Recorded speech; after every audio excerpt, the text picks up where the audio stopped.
দেখুন, লাইফের কোনো একটা মোড়ে এসে যখন সবচেয়ে ট্রাস্টেড মানুষটা চিট করে, তখন মনে হয় this is the end of this world. এই অসহ্য মেন্টাল ট্রমা থেকে বাঁচতে অনেকে নিজেকে শেষ করে দেওয়ার মতো এক্সট্রিম ডিসিশন নিয়ে ফেলে।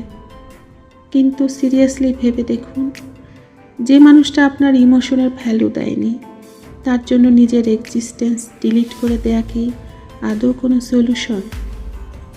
আপনি নিজেকে হারানো মানে হলো তার অন্যায়টাকে চিরস্থায়ীভাবে জিতিয়ে দেয়া।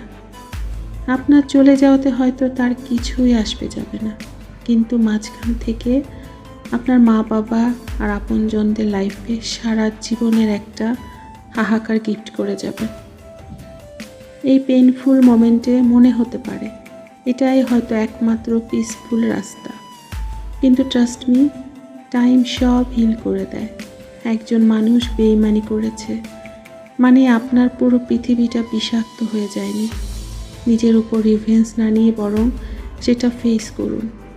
আপনার সারভাইভাল, আপনার সাকসেস আর আপনার মেন্টাল পিসই হবে সে মানুষের জন্য সবচেয়ে বড় স্ল্যাব। নিজেকে আরেকটা সুযোগ দিন, কারণ আপনার লাইফের বেস্ট চ্যাপ্টারটা হয়তো এখনও লেখাই হয়নি।